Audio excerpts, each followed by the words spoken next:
Hello and welcome students, আশা করি তোমরা সকলেই খুব ভালো আছো। জ্ঞানজ্যোতি কোচিং সেন্টারের পক্ষ থেকে তোমাদের সবাইকে আরো একবার স্বাগত। তো আমি মিনা ম্যাম, আমি আজ তোমাদের তোমরা যার যার এসকেবিউ ইউনিভার্সিটির আন্ডারে পড়ছো, তোমাদের থার্ড সেমিস্টার মেজর 3 যে বেঙ্গলি পেপার রয়েছে, সেখান থেকে তোমাদের সিলেবাস থেকে আজ যেই বিষয়টি নিয়ে আমি আলোচনা করব সেটা স্ক্রিনে তোমরা দেখতে পাচ্ছ দেওয়াই রয়েছে, বাংলা গীতি কবিতার ইতিহাসে সুরেন্দ্রনাথ মজুমদারের অবদান। এখন কিন্তু এই যে গীতি কবিতার যে পাঠ রয়েছে তোমাদের সিলেবাসে, সেখানে যে বিভিন্ন কবি রয়েছে তাদের সম্পর্কে কিন্তু আমি আলোচনা করছি। ক্লাসগুলো কিন্তু প্রত্যেকটা পরপর আমি করে চলছি, তোমরা অবশ্যই ভিডিওগুলি মন দিয়ে দেখার চেষ্টা করবে, ঠিক আছে?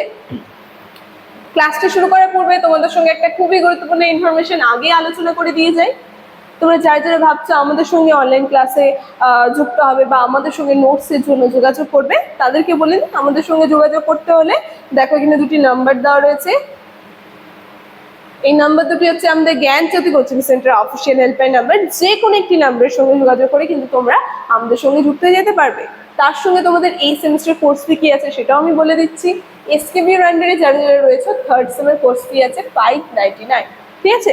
যারা যারা ভাবছো আমাদের সঙ্গে যোগাযোগ করবে খুব তাড়াতাড়ি এই নাম্বার দুটির মধ্যে যে কোনো একটি নাম্বারের সঙ্গে যোগাযোগ করে আমাদের সঙ্গে যুক্ত হয়েছে, ঠিক আছে?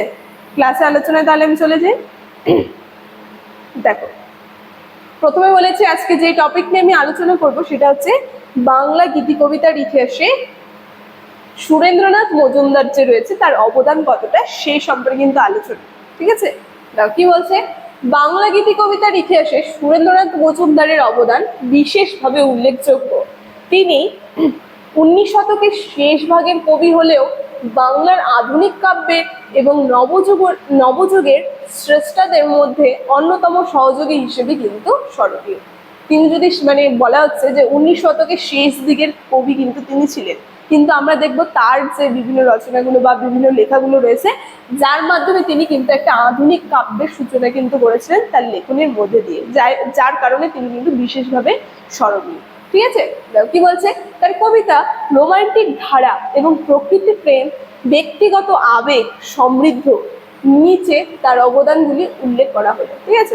এখানে বলছে নিচে তার যে অবদান রয়েছে তার বিভিন্ন কাব্যের মধ্যে রোমান্টিক যে ধারা রয়েছে, প্রকৃতি প্রেম যে রয়েছে, এগুলো বিষয় কিন্তু আমরা দেখতে পারবো, ঠিক আছে? প্রত্যেকটা কিন্তু পয়েন্ট করে করে আমি আলোচনা করে তোমাদের বুঝিয়ে দেবো।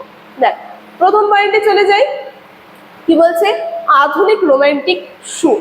কি বলা হচ্ছে, মধুসূদনের পরবর্তী যুগে বঙ্কিমচন্দ্র, হেমচন্দ্র, নবীনচন্দ্র প্রমুখের কাব্যের ধারা থেকে ভিন্ন সুরের তিনি গীতি কবিতাকে ব্যক্তিগত আবেগ ও রোমান্টিক চেতনায়